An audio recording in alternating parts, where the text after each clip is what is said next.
السلام عليكم ورحمة الله. الحمد لله رب العالمين، والصلاة والسلام على نبينا محمد وعلى آله وصحبه أجمعين. وبعد، نقل الإمام البخاري رحمه الله بسنده عن عبد الله بن مسعود رضي الله عنه قال: إن الله تعالى قسم بينكم أخلاقكم كما قسم بينكم أرزاقكم. আল্লাহ তোমাদের মাঝে আচার আচরণ, আখলাক, চারিত্রিক গুণ ওইভাবে বন্টন করে দিয়েছেন যেভাবে তোমাদের মাঝে তোমাদের রিজিক বন্টন করে দিয়েছেন। এই রিজিক যেভাবে বেশ কম,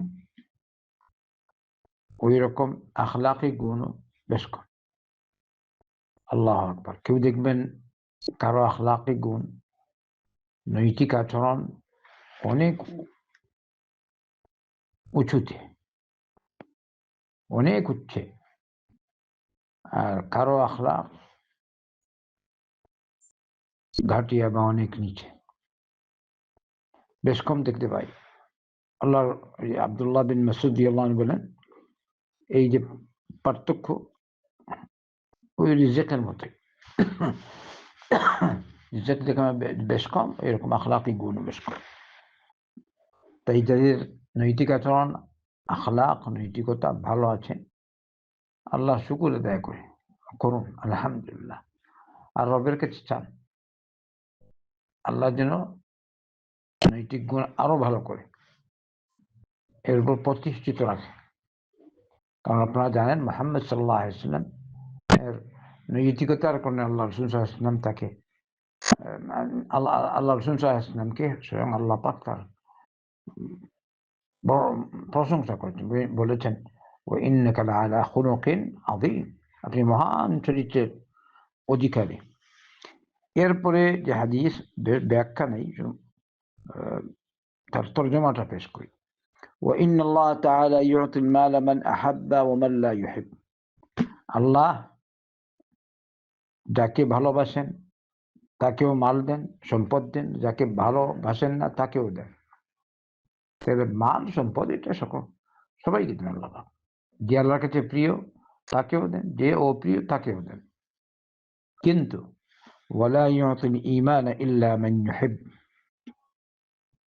কিন্তু ঈমান তাকেই দেন যাকে তিনি ভালোবাসেন। যিনি আমরা যাদেরকে আল্লাহ পাক দ্বীন কবুল করার তৌফিক দিয়েছেন, ঈমান আনার তৌফিক দিয়েছেন, আকীদা সহি করার তৌফিক দিয়েছেন, যারা নেক আমাল করছেন, 5 ওয়াক্ত সালাত আদায় করছেন, হালাল হারাম বুঝে চলতে পারছেন, আল্লাহ শুকরিয়া আদায় করুন, আলহামদুলিল্লাহ। আর রবকে বলুন আল্লাহ যেন এর উপর সাবিত কদম রাখে। এরপর অংশ হাদিস, ফামান যান্না বিল মাল আন ইউনফিকাহু ওয়া খাফা আল আদু আন ইউজাহিদাহু ওয়া হাবা আল লাইল আন ইউকাবিদাহু ফালইউকসির মিন কওল লা ইলাহা ইল্লাল্লাহ ওয়া সুবহানাল্লাহ ওয়ালহামদুলিল্লাহ ওয়াল্লাহু আকবার। যে ব্যক্তি কৃপণতা করে মাল খরচ করতে, মানে যাকাত যেটা ফরজ এটা তো আপনি দিবেনই, ইশকার নেই, এটা তো কবিরা গুনাহ। এমনিও যাকাত ফরজ, যাকাত ছাড়াও আপনাকে দিতে হয়। এমনি ওয়াখাফ আল আদু আন ইউজাহিদাহু, আল্লাহর প্রতি জিহাদ করতে সে ভয় করে দুশমনকে। এমনি ভাবে রাতে কিয়াম করতে তার ভয় লাগে যে কারো কষ্ট পড়ে যাবে, এই জন্য কিয়াম করে না বা কিয়াম করে হালকা করে। তো যার এই গুণ, সেজন্য ফালইউকসির মিন কওল, সেজন্য এই কালিমাগুলি পাঠ করে, লা ইলাহা ইল্লাল্লাহ ওয়া সুবহানাল্লাহ ওয়ালহামদুলিল্লাহ ওয়াল্লাহু আকবার, বেশি বেশি করে যেন এইগুলি পাঠ করে। তাহলে বোঝা গেল আপনি যদি সুবহানাল্লাহ ওয়ালহামদুলিল্লাহ ওয়ালা ইলাহা ইল্লাল্লাহ ওয়াল্লাহু আকবার পাঠ করেন, তাহলে এর মধ্যে কয়েকটি সওয়াব পেয়ে যাচ্ছেন। সাদকা খেরাতের ও সওয়াব পেয়ে যাচ্ছেন, জিহাদের সমপর্যায়ের সওয়াব পেয়ে যাচ্ছেন, কিয়ামুল লাইল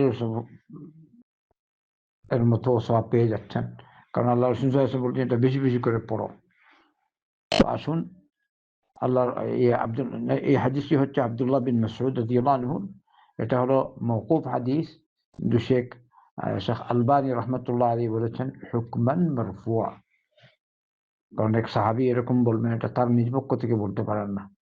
অতএব এটা অবশ্যই মূল আছে, মূল কি মুহাম্মদুর রাসূলুল্লাহ সাল্লাল্লাহু আলাইহি ওয়াসাল্লাম। তাই এগুলা এর উপর আমরা আমল করি, বেশি বেশি করে এই তাসবিহটা পাঠ করি, সুবহানাল্লাহ, অথবা যেভাবে আসছে এখানে লা ইলাহা ইল্লাল্লাহ ওয়া সুবহানাল্লাহ ওয়ালহামদুলিল্লাহ ওয়াল্লাহু আকবার। আল্লাহ আমাদের সকলকে তৌফিক দান করুন।